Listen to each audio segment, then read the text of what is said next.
ആന്ധ്രാപ്രദേശിൽ നിന്ന് വന്ന് മലയാളത്തിലെ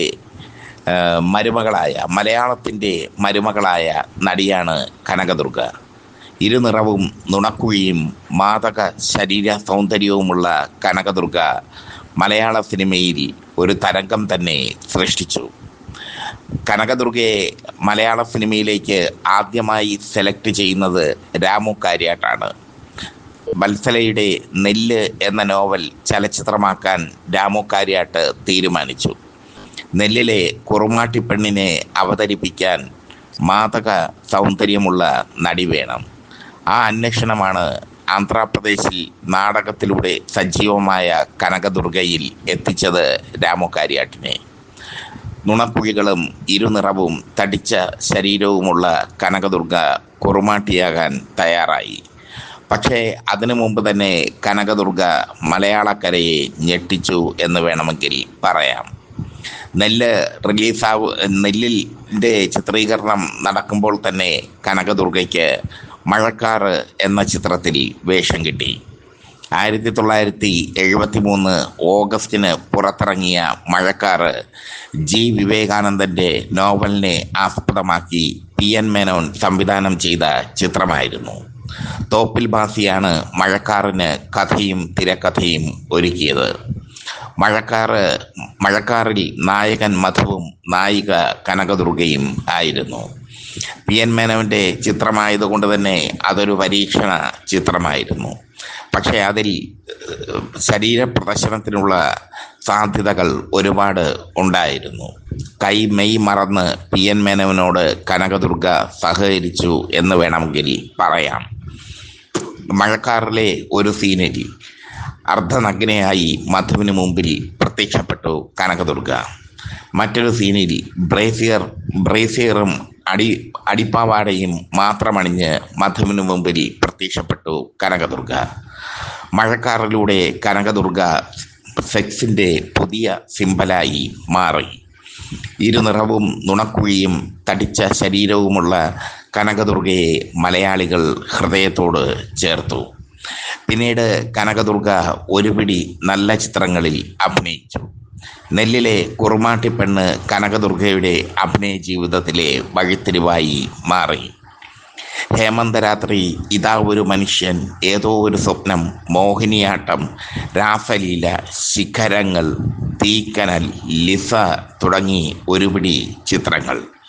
ആ ചിത്രങ്ങളിലൊക്കെ ശരീരപ്രദർശനം വേണ്ടിടത്ത് അത് പ്രദർശിപ്പിക്കാൻ ഒരു മടിയും കനകദുർഗ കാട്ടിയില്ല. ഏതോ ഒരു സ്വപ്നം എന്ന ചിത്രവും കനകദുർഗയുടെ ശ്രദ്ധിക്കപ്പെട്ട ചിത്രമാണ്. ഇതിൽ ജയനായിരുന്നു കനകദുർഗയുടെ നായകൻ. കനകദുർഗ ബോൾഡായിരുന്നു, ബ്യൂട്ടിഫുള്ളും ആയിരുന്നു. ജയഭാരതിയും ഷീലയും ശാരദയുമൊക്കെ തിളങ്ങുന്ന, അല്ലെങ്കിൽ അവരൊക്കെ വെന്നിക്കൊടി പാറിച്ച മലയാള സിനിമയിൽ പുതിയ ഒരു തരംഗമായാണ് കനകദുർഗ കടന്നു വന്നത്. മഴക്കാർ എന്ന ആദ്യ ചിത്രത്തിൽ തന്നെ തൻ്റെ നിലപാട് വ്യക്തമാക്കി കനകദുർഗ. തനിക്ക് സെക്സ് കാണിക്കാൻ ഒരു മടിയുമില്ലെന്ന് കനകദുർഗ ആ ചിത്രത്തിലൂടെ പ്രഖ്യാപിച്ചു. പിന്നീട് അങ്ങോട്ട് കനകദുർഗയെ തേടി ഒരുപാട് വേഷങ്ങൾ. ഇതിനിടയിൽ കനകദുർഗയെ പറ്റി ഗോസിപ്പുകളും ഉയർന്നു. കനകദുർഗ നിർമ്മാതാക്കളുമായി അവിഹിത ബന്ധം പുലർത്തിയാണ് വേഷങ്ങൾ തട്ടിയെടുക്കുന്നതെന്ന് അക്കാലത്തെ സിനിമാ മാസികകൾ മത്സരിച്ച് എഴുതി. കനകദുർഗ മലയാളത്തിൽ എത്തുമ്പോൾ, മഴക്കാറിൽ അഭിനയിക്കുമ്പോൾ കനകദുർഗയെ PN മേനോൻ ഇഷ്ടപ്പെട്ടു ഒരുപാട്. കാരണം നാടകത്തിൽ അഭിനയിച്ച പരിചയം അവർക്ക് ഉണ്ടായിരുന്നു. അതുകൊണ്ട് തന്നെ മഴക്കാറിലെ നായികാവേഷം ഗംഭീരമാക്കി മാറ്റി അവർ. മധുവുമൊത്ത് പരിചിത നടനായ മധുവുമൊത്തുള്ള കോമ്പിനേഷൻ സീനുകളൊക്കെ കനകദുർഗ തകർത്ത് അഭിനയിച്ചു മഴക്കാറിൽ.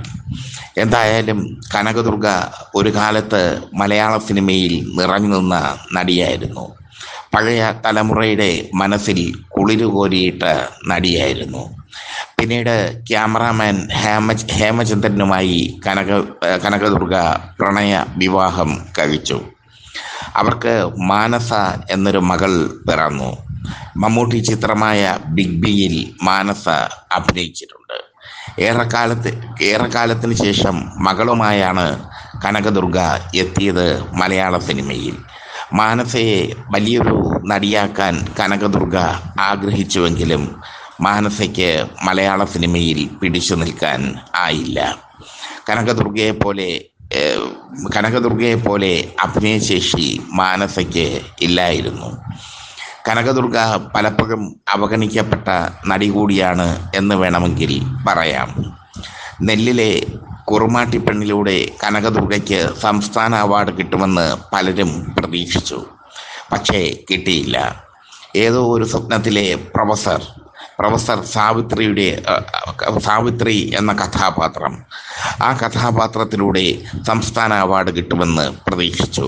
പക്ഷേ ഏതോ ഒരു സ്വപ്നത്തിൽ അഭിനയിച്ച സുകുമാരന് സംസ്ഥാന അവാർഡ് ലഭിച്ചു. കനകദുർഗയ്ക്ക് ലഭിച്ചില്ല. പലപ്പോഴും അവഗണിക്കപ്പെട്ടു പോയി കനകദുർഗ മലയാള സിനിമയിലെ നിരൂപകർക്ക് മുന്നിൽ. കനകദുർഗയെപ്പറ്റി ഗോസിപ്പുകൾ എഴുതി മത്സരിക്കാനാണ് അക്കാലത്തെ പത്രപ്രവർത്തകരും താല്പര്യം കാട്ടിയത്. ഗോസിപ്പുകൾ തുരുതുരെ വന്നപ്പോൾ മലയാളം അറിയാത്ത കനകദുർഗ അതൊന്നും തിരിച്ചറിഞ്ഞില്ല എന്നതും യാഥാർത്ഥ്യം. പിന്നീട് കനകദുർഗ മലയാളം പഠിച്ചു. മലയാളം ഹൃദിസ്ഥമാക്കിയ കനകദുർഗ ഏറെക്കാലം മലയാള സിനിമയിൽ നിൽക്കാൻ ആഗ്രഹിച്ചു. പക്ഷേ അക്കാലത്ത് നടികളുടെ പരീക്ഷണ വേദിയായിരുന്നു മലയാള സിനിമ. ഷീലയും ജയഭാരതിയും ശാരദയും ലക്ഷ്മിയും അടക്കമുള്ള പഴയ തലമുറ നടിമാർ ഒരു വശത്ത്, മറുവശത്ത് സീമയെ പോലെയുള്ള പുതിയ താരോദയങ്ങൾ. ഇതോടെ കനകദുർഗയ്ക്ക് മലയാള സിനിമയിൽ ഒരിടം നഷ്ടപ്പെട്ടു എന്ന് വേണമെങ്കിൽ പറയാം. നായികമാർ ധാരാളം അക്കാലത്ത് ഉണ്ടായി. അക്കാലത്ത് വന്ന നായികമാരെയെല്ലാം പ്രേക്ഷകർ ഹൃദയത്തോട് ചേർത്ത് വയ്ക്കുകയും ചെയ്തു.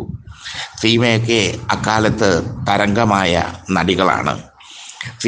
സീമയുടെ ചിത്രങ്ങളും സീമ, റാണിചന്ദ്ര തുടങ്ങിയ നടിമാരൊക്കെ അക്കാലത്ത് സജീവമായിരുന്നു മലയാള സിനിമയിൽ. അതുകൊണ്ട് തന്നെ ഇവരോടൊക്കെ മത്സരിക്കേണ്ട ഒരവസ്ഥ കനകദുർഗയ്ക്ക് വന്നു. അതായിരുന്നു കനകദുർഗയ്ക്ക് അവസരങ്ങൾ കുറയാനുള്ള കാരണം. അവസാനം ചെറു റോളുകളിൽ പോലും അഭിനയിക്കാൻ അവർക്ക് നിർബന്ധിതമാകേണ്ടി വന്നു. സീമ നായികയായി അഭിനയിച്ച, ഭവാനിയും സീമയും നായികമാരായി അഭിനയിച്ച ലിസ എന്ന ചിത്രത്തിൽ ഒരു ഹോസ്റ്റൽ വാർഡൻ്റെ ചെറുവേഷത്തിലാണ് കനകദുർഗ അഭിനയിച്ചത്. അങ്ങനെ സൈഡിൽ ഒരു വശത്ത് ഒതുക്കപ്പെട്ടു കനകദുർഗ എന്ന് വേണമെങ്കിൽ പറയാം. പക്ഷേ ഒരു കാലത്തെ മലയാള പ്രേക്ഷകരുടെ മനസ്സിൽ കനകദുർഗ ഉണ്ട്. വർഷങ്ങൾക്ക് ശേഷം തിരിച്ചെത്തിയ കനകദുർഗയെ കണ്ട് പത്രപ്രവർത്തകർ അമ്പരന്നു. മകളുമായി തിരിച്ചെത്തിയ കനകദുർഗയെ കണ്ട് അവരെ പ്രായം ബാധിച്ചിരുന്നു. നെല്ലിലെ കുറുമാട്ടിപ്പെണ്ണിൻ്റെ ഒരു ഓർമ്മ മാത്രമായിരുന്നു അവർ.